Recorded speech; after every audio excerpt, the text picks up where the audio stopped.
kertészetem kaméliát szeretném önöknek bemutatni. Hát itt igazából ilyen 15-ös cserepekben vannak ezek a ugye fásodó, szárú, tulajdonképpen nagyon szép örökzöldek, amik fantasztikus virágokkal érhetőek el, és hát itt is lehet látni ezeket a finom, hát nagyon-nagyon enyhe illata van, csak van szinte semmilyen. Ugye ezek a nagyon szép örökzöld levelek, ezek sok a kedvencévé váltak. Ugye a helyváltoztatásra, hirtelen hőmérséklet különbségre ugye nagyon rosszul reagál ez a növény.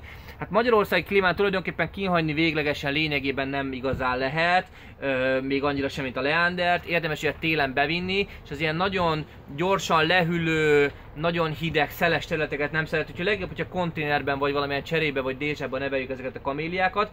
Aztán amikor csak lehet, a lehető leghamarabb, a tavaszi fagyok elmúltában vigyük ki őket a kertbe, ne tűző napra, hanem egy ilyen félárnyékos vagy szűrtárnyékos, védett, széltől védett, jól felmelegedő, de jól szellőző helyre érdemes őket tenni, és aztán amikor pedig majd már jönnek az őszi hideg, akkor pedig érdemes bevinni őket egy téli kertbe vagy a lépcsőházba, és akkor kora tavasszal vagy tavasszal, amikor a tavaszi fagyok elmúltak, akkor pedig újra kivinni. Egyébként fantasztikus növények, sokan leander helyet használják, lehet amellett is használni, és hát tulajdonképpen egészen impozánsak ezek az örökzöld levelek, ahol szépen fásodik.